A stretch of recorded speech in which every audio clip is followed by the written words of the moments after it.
La legislación del agua, decretos de veda y reserva California Sur.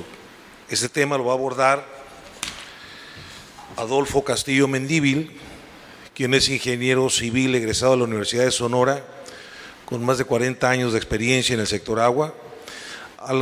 Laboró en la extinta Secretaría de Agricultura y Recursos Hidráulicos como jefe del programa hidráulico, luego en la Comisión Nacional del Agua como subdirector técnico y como subdirector de Administración del Agua también en Baja California Sur.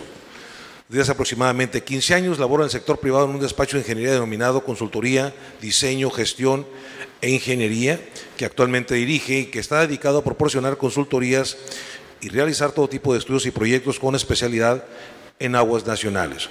Es miembro fundador de la Asociación Civil Acora BCS, que es una agrupación ciudadana para el ordenamiento del agua en California Sur y que está formado por un grupo de profesionistas de diversas disciplinas cuyo objetivo es coadyuvar con la sociedad y las autoridades relacionadas con el ordenamiento del agua en cuanto a su uso, preservación y control.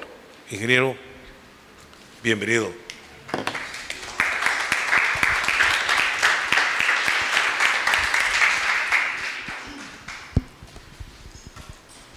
Sí, buenos días. La legislación en materia de aguas contempla muchos aspectos técnicos. Ahí se habla de topografía, se habla de hidrología, de climatología, de hidráulica fluvial, etcétera, ¿no? Por eso yo pienso que para un buen manejo y una buena aplicación de la ley debe de haber una estrecha coordinación entre lo legal y lo técnico. Es decir, los abogados deben comprender algo de lo técnico y los técnicos debemos comprender algo de lo legal. Todo empieza, como se dijo en la anterior exposición, con la Constitución Política de los Estados Unidos Mexicanos. El artículo 27, en su párrafo quinto, establece cuáles son las aguas propiedad de la nación. Dice que son las de los ríos y sus afluentes directos e indirectos, desde el punto del cauce en que se inician las primeras aguas permanentes, intermitentes o torrenciales, hasta su desembocadura al mar. También son de la nación las de los manantiales que broten en las playas, zonas marítimas, cauces, vasos o riberas de los lagos, lagunas o esteros de propiedad nacional. Son aguas nacionales las que se extraigan de las minas. Los cauces, lechos y riberas de los lagos y corrientes interiores en la extensión que fije la ley. Continúa el artículo 27 en su párrafo quinto diciendo que las aguas del subsuelo pueden ser libremente alumbradas mediante obras artificiales y apropiarse por el dueño del terreno, pero cuando lo exija el interés público o se afecte otros aprovechamientos, el Ejecutivo Federal podrá reglamentar su extracción y utilización y aún establecer zonas de veda, al igual que para las demás aguas de propiedad nacional. Ahí define, pues, cómo pueden ser explotadas las aguas nacionales. Y también dice que cualesquiera otras aguas no incluidas en la enumeración anterior se considerarán como parte integrante de la propiedad de los terrenos por las que corran o en las que se encuentren sus depósitos, pero si se localizan en dos o más predios, el aprovechamiento de estas aguas se considerará de utilidad pública y quedará sujeta a las disposiciones que dicten los estados. O sea, lo que no es nacional en un momento dado tiene que ser administrado por los estados. Adelante. Luego el párrafo sexto del artículo 27 define cómo pueden ser las aguas explotadas por los particulares. Dice, el dominio de la nación es inalienable e imprescriptible y la explotación, el uso o el aprovechamiento de los recursos de que se trata por los particulares o por sociedades constituidas conforme a las leyes mexicanas no podrá realizarse sino mediante concesión otorgadas por el Ejecutivo Federal de acuerdo con las reglas y condiciones que establece la ley. Es decir, las aguas nacionales no pueden perder ese carácter de ninguna manera, ningún proceso jurídico, un embargo o lo que sea, puede quitarle que sean aguas nacionales. También imprescriptibles es hasta el infinito, o sea, para siempre serán aguas de propiedad nacional, ¿verdad? Entonces, ese precepto no se lo quita ningún proceso jurídico, ¿verdad? Siempre serán nacionales y para usarlas se ocupa una concesión, se necesita una concesión. Adelante. Luego, si nos vamos a la siguiente ley, es la de aguas nacionales. Ahí en su artículo primero establece perfectamente que esta ley es una ley reglamentaria del artículo 27 de la Constitución Política de los Estados Mexicanos. Y tiene por objeto regular la explotación, uso o aprovechamiento de dichas aguas, su distribución y control, así como la preservación de su calidad y cantidad. Luego, en su artículo 2, las disposiciones de esta ley son aplicables a todas las aguas nacionales, sean superficiales o del subsuelo.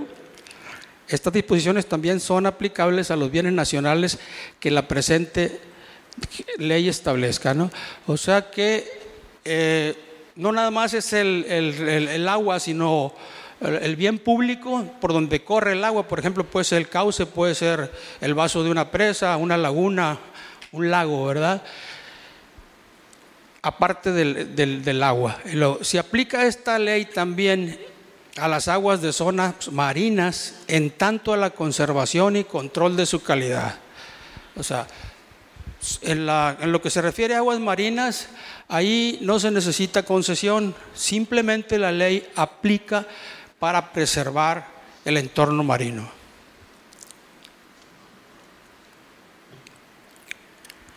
El artículo 3, fracción 12, dice: la Comisión Nacional del Agua, órgano administrativo desconcentrado de la Secretaría de Medio Ambiente y Recursos Naturales, con funciones de derecho en materia de gestión de las aguas nacionales y sus bienes públicos inherentes, con autonomía técnica, ejecutiva, administrativa, presupuestal y de gestión. O sea que la Comisión Nacional del Agua es la autoridad en materia de aguas nacionales. Ninguna otra dependencia tiene la autoridad que tiene la Comisión Nacional del Agua para administrar las aguas nacionales. Aquí lo dice el artículo: la autoridad y administración en materia de aguas nacionales y de sus bienes públicos inherentes corresponde al Ejecutivo Federal, quien la ejercerá directamente a través de la Comisión.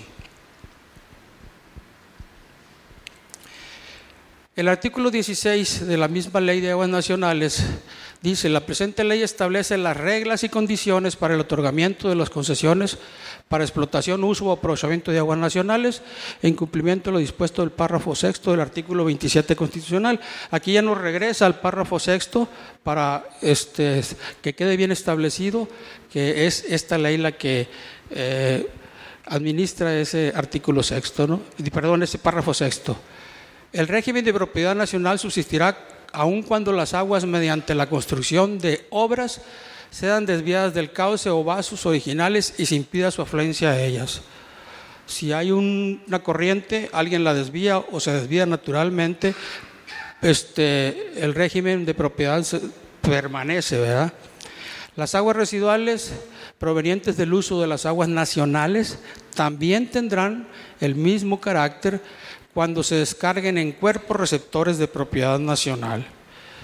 Es decir, un agua residual que va a un cuerpo de propiedad nacional es nacional también, ¿no? Si no va al cuerpo de propiedad nacional, ahí no sería nacional, pierde su...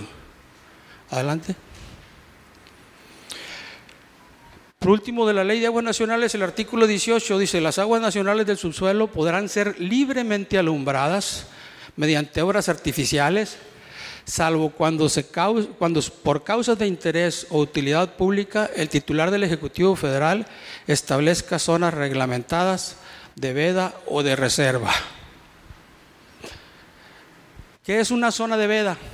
Ahí se define lo que es una zona de veda: aquellas áreas específicas de las regiones hidrológicas, cuencas hidrológicas y acuíferos en los cuales no se autorizan aprovechamientos de agua adicionales a los establecidos legalmente, y estos se controlan mediante reglamentos específicos en virtud del deterioro del agua en cantidad y calidad, por la afectación a la sustentabilidad hidrológica o por el daño a cuerpos de agua superficiales y subterráneos. Esa es la definición de zona de veda. Ahora veremos la definición de zona de reserva.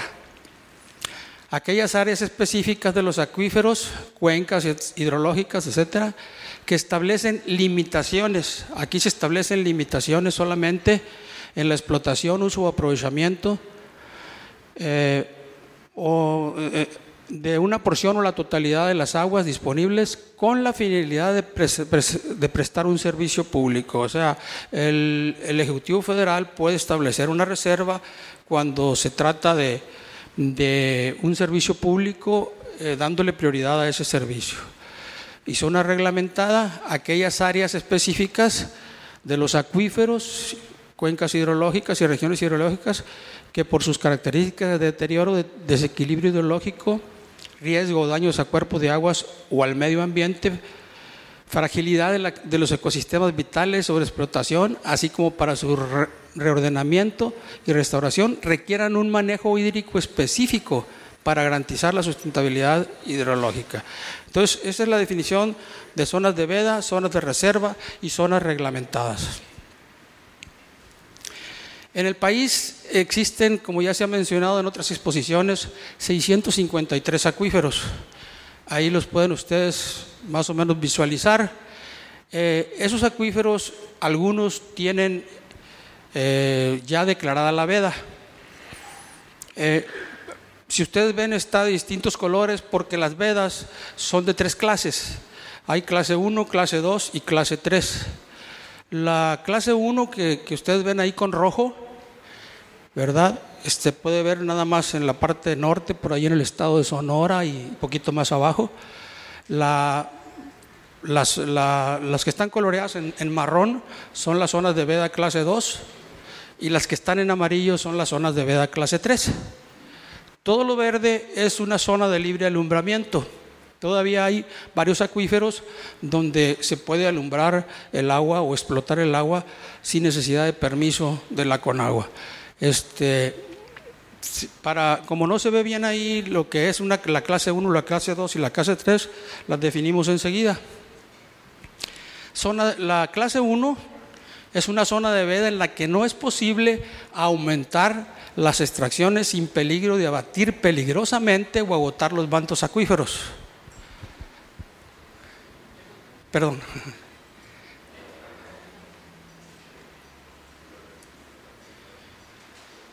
Tipo de veda, ¿verdad? La zona 1 dijimos que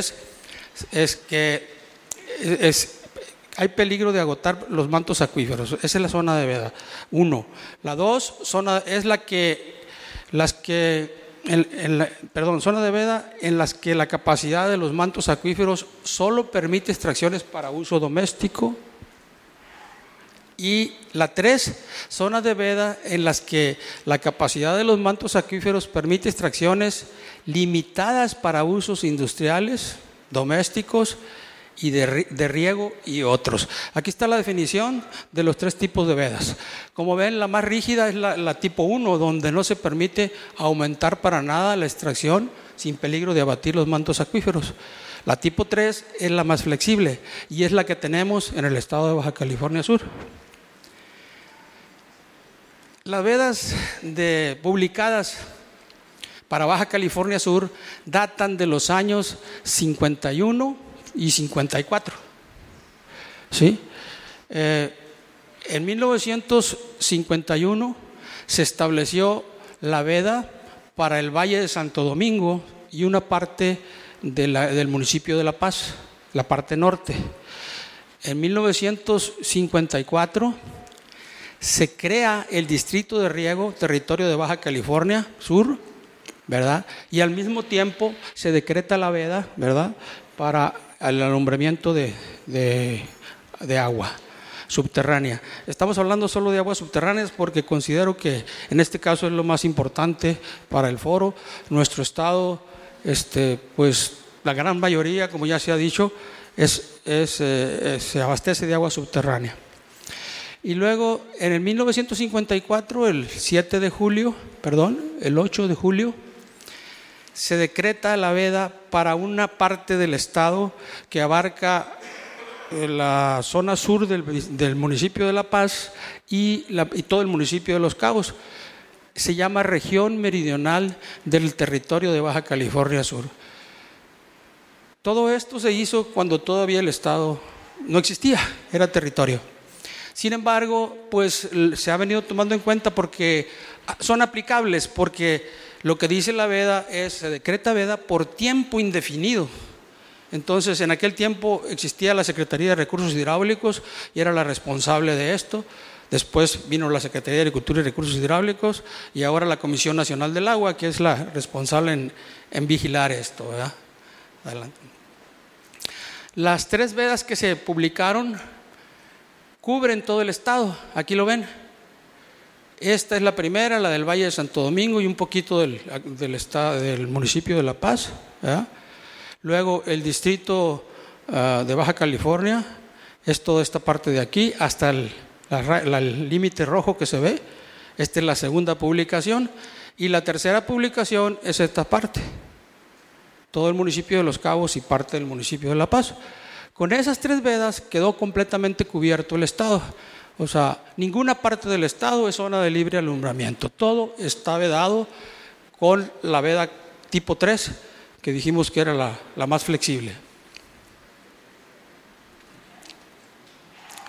¿Qué dicen los decretos de veda? Este es el parrafito que dicen: excepto cuando se trate de alumbramiento de aguas para uso doméstico, nadie podrá efectuar alumbramiento de aguas del subsuelo en las zonas vedadas, ni modificar las existentes, ¿verdad?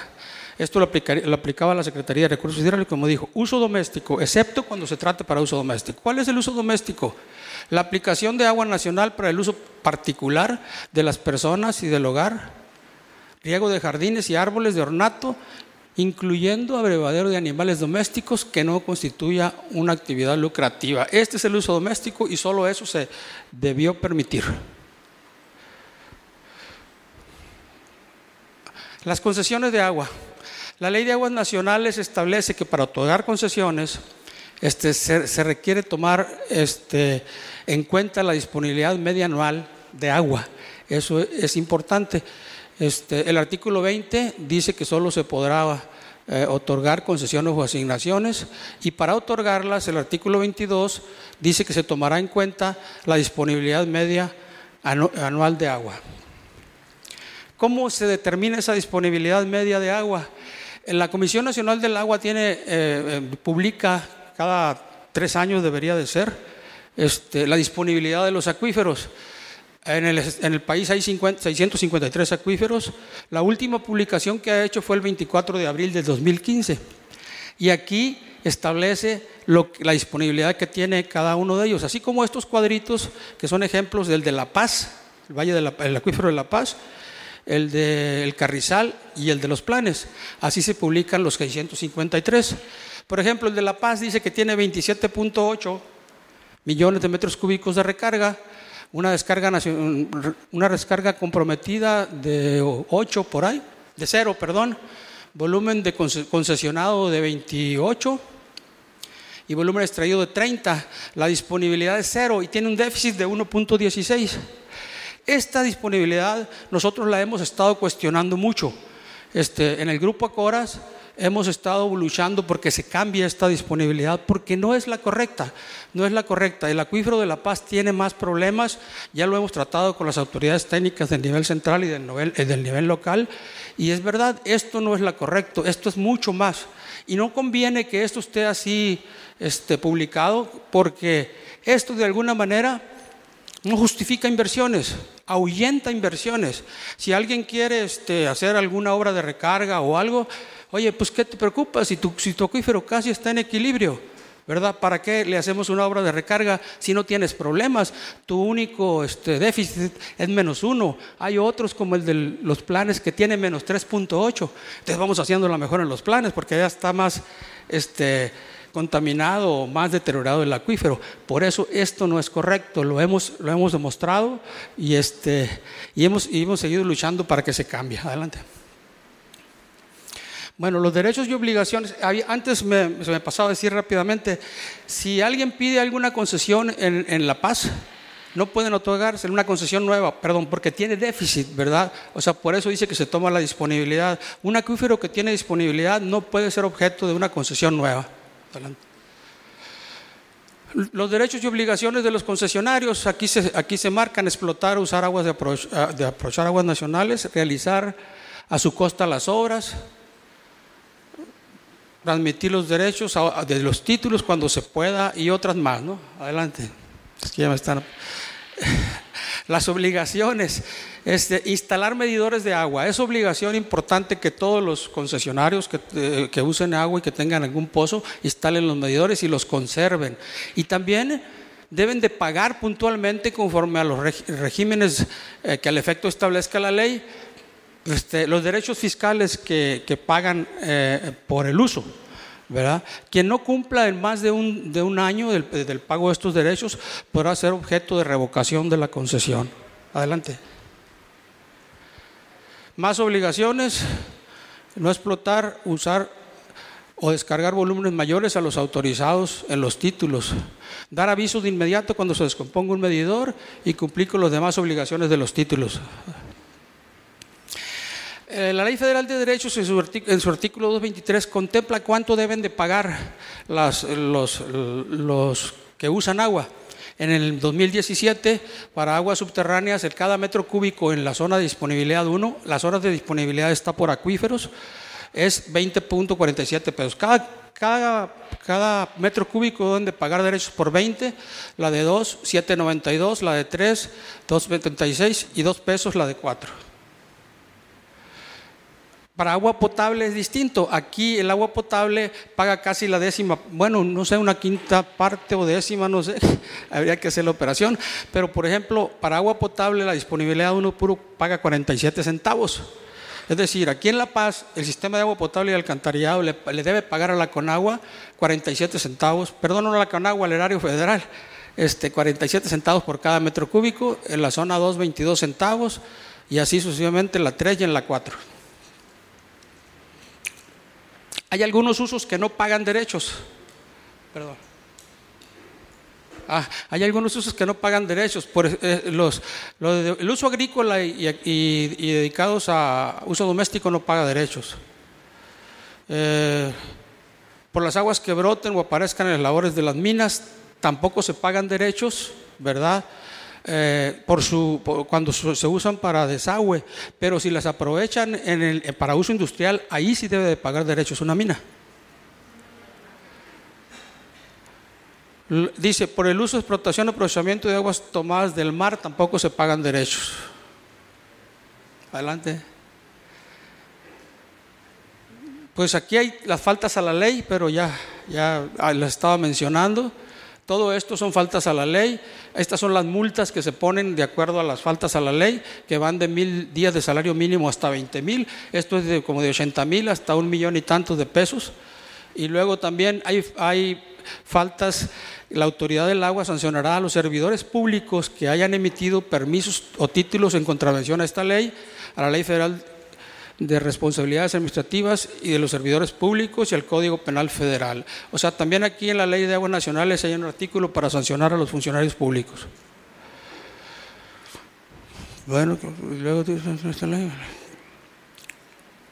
En los casos en que presuma la existencia de algún delito, la comisión formulará la denuncia correspondiente ante el Ministerio Público cuando haya delitos. Adelante. Esto es por último. La Conagua cuenta con el Registro Público de Derechos del Agua, el REPDA. Ahorita se decía que pueden ustedes consultar la base de datos. Entren a esta página, aquí está. Ahí se van a acciones y programas, así rapidito. Acciones y programas, y luego se van a Registro Público de Derechos de Agua, es el paso 1, luego se van al paso 2, aquí consultar la base de datos, es esta, consultar base de datos, luego el paso 3, ir al sitio, aquí está como aparece exactamente en la computadora, ¿verdad? Adelante, la última. Y esta es la última página que les sale ahí. Aquí es donde ustedes pueden poner, si quieren conocer alguna concesión, el nombre del titular y les sale qué número de título tiene, o el nombre de título y les sale quién es el titular, o si lo quieren hacer por municipio o por acuífero, ¿verdad? Pues con eso ya terminamos. Gracias. Gracias, Adolfo. Voy a abrir espacio para unas 2 preguntas. El tema jurídico es bastante cuestionado. Hay demasiadas, no solamente deficiencias, sino insuficiencias jurídicas que han permitido la continuidad de la mala gestión del agua. Se valen las preguntas, pero estén conscientes que ni aquí ni hoy se van a resolver esos problemas jurídicos, autos de carácter de administración, etcétera. Pero si alguna inquietud hay con ese tema, adelante. Bueno, aprovechando el viaje, gracias, muy amables por su atención. ¿Cómo la pensaron?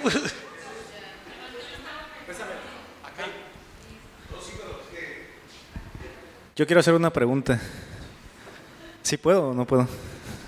Dije que sí. Sí, gracias.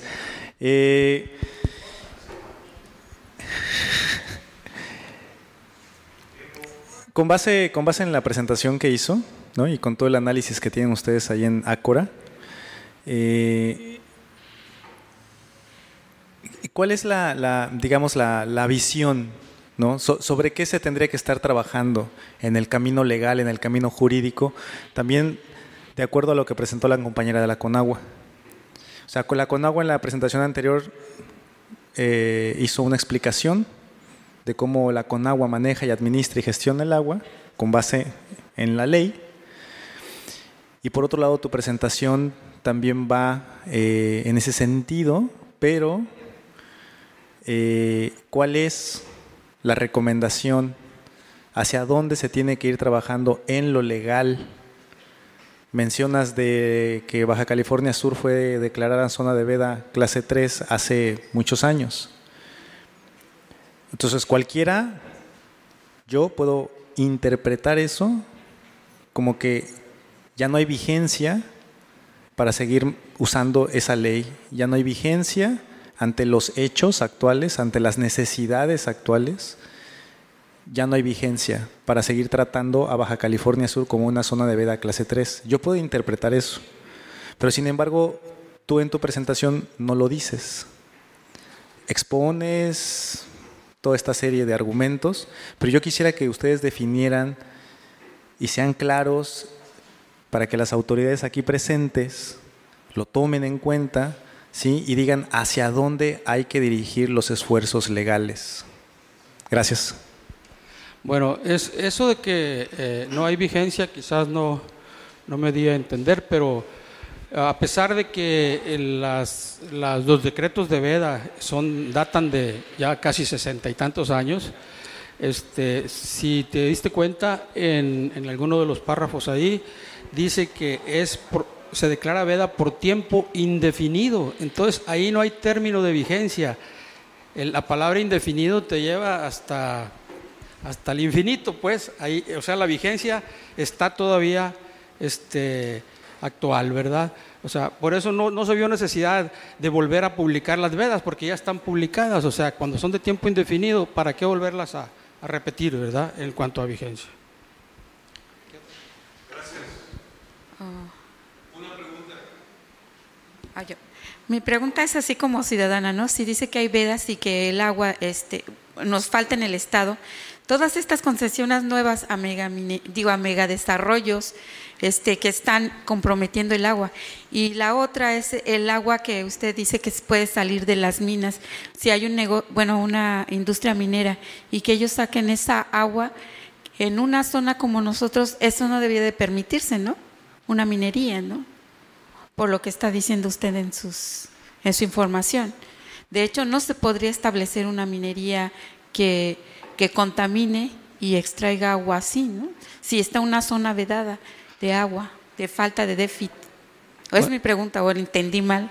No, a ver, los permisos para la minería pues competen a otra autoridad, ¿no? Pero en lo que se refiere al agua, ahí dijimos que cuando sale de los tiros de la mina y son para desaguar esos tiros porque les molesta o más bien les estorba para hacer sus actividades, esa agua siendo nacional no paga ningún derecho, ¿sí?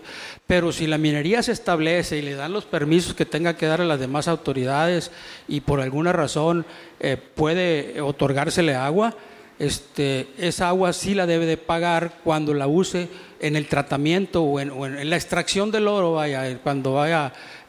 cuando sea industrial sí lo paga, ¿verdad? Ahora, no hay concesiones que yo sepa de minería, no sé, no, aquí en el estado. La del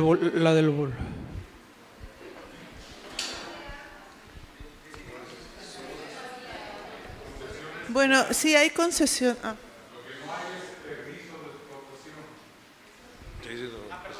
Exacto. Para agua se refiere, ¿no? Para agua. No concesiones mineras. Sí hay concesiones para mineras, para uso industrial. Esas concesiones, por ejemplo, todos conocen la industria de la minera Boleo, muy mencionada.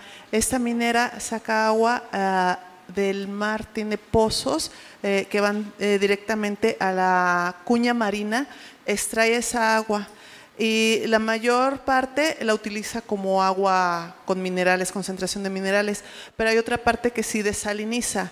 Entonces, eso no lo agarran directamente de la disponibilidad que hay en los acuíferos. No hay concesiones nuevas para los acuíferos que no tienen disponibilidad, eso ya lo comentó el ingeniero. Sin embargo, para aguas de mar o aguas subterráneas en cuña marina que tienen concentraciones de sales, es diferente la normatividad, porque ahí no están afectando al agua dulce que se le denomina de los acuíferos. A eso me refería yo, no hay concesiones mineras de agua dulce, ¿verdad? Ellos jalan el agua de mar, en este caso la desalan y la usan, y para el agua de mar no se ocupa concesión. Lo que sí se ocupa es que tengan el permiso de la descarga que generan, eso sí, la descarga que generan al mar o a donde sea, necesitan el permiso de la Conagua, ¿verdad? Pero para usar agua dulce no hay ninguna concesión. Muchas gracias, Adolfo, por tu participación.